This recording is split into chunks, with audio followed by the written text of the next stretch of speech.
Guys, I will be dictating two passages every day, one general and one legal. So subscribe to my channel for latest updates. 5 seconds.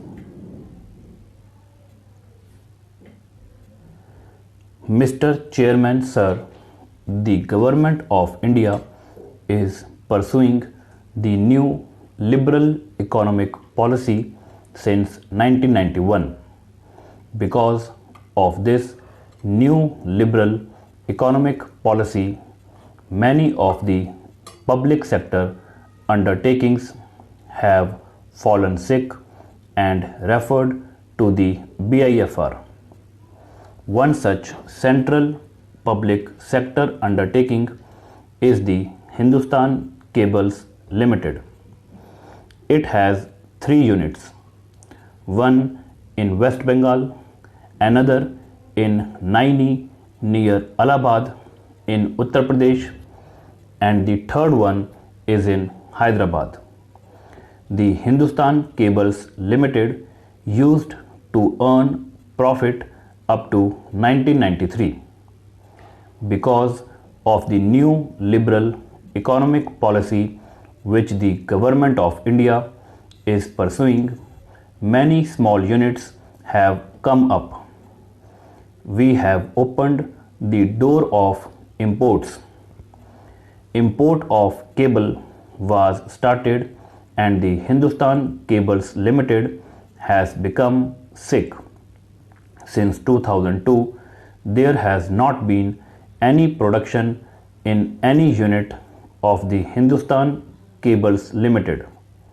The government tried but not sincerely and therefore failed. Para, the Ministry of Defence have in principle agreed to take over the 3 units of the Hindustan Cables Limited, but there are some hurdles. These hurdles are to be removed. The Finance Ministry will have to give approval. We, the 12 members of Parliament, met the Prime Minister today. About 35 members of Parliament signed in the memorandum demanding that immediate steps should be taken for the revival of an important public sector undertaking like the Hindustan Cables Limited. Moreover, the employees have not received their salary for 12 months. Mr. Chairman, sir, drilling of borewell is undertaken for not taking out water for irrigation purpose in agriculture and also for drinking water. Now, service tax is imposed on drilling of borewell. More than 80% of borewell equipment vehicles belong to my constituency. The farmers are demanding relaxation from service tax. So, I would request the government to remove service tax on borewell equipment. Para, Madam, today is the Thanksgiving Day. On the last day of the 15th Lok Sabha, may I take the opportunity to thank you for the gracious way in which you have conducted the House.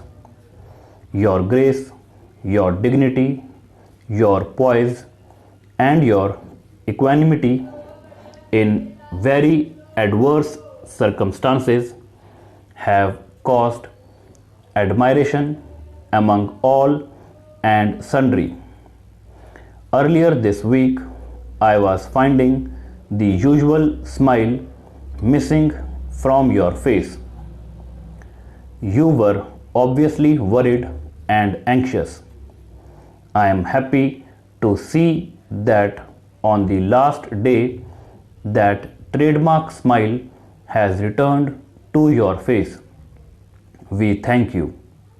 You added to the grace and dignity of the house. I may say that you have carried forward his legacy as the leader of the oppressed classes with the best of your ability.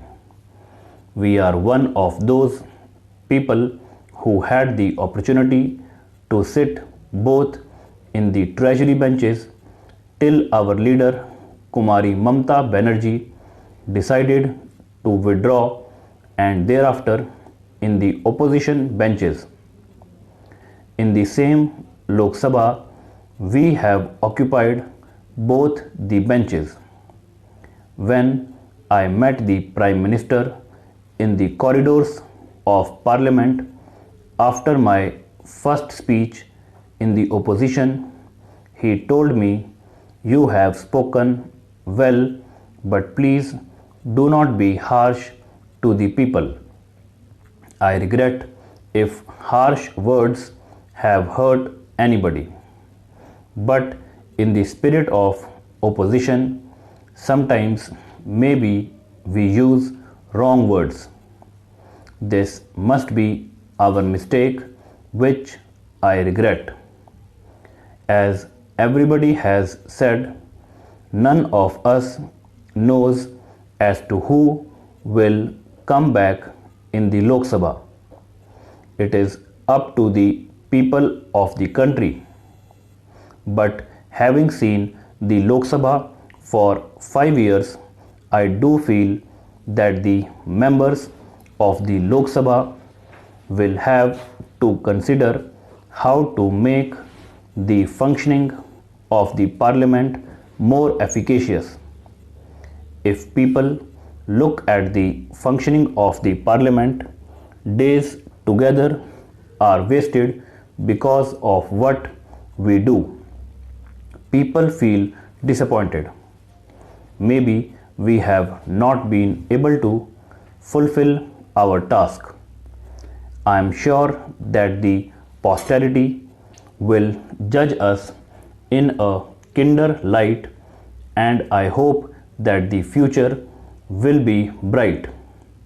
We do not have any time to rest to take this country out of the morass of poverty. We have many miles to go. It is true that we have achieved and crossed many milestones, but there are miles to go before I sleep. Let me again take the opportunity of thanking you for the grace and dignity with which you have adorned the chair of the Speaker of the House. I take this opportunity for thanking the Prime Minister, the Leader of the House, the Chairman of the UPA, Leader of the Opposition. Whatever happens in the elections, let us leave this House with pleasant memories so that posterity remembers us as people who tried to do something for the country.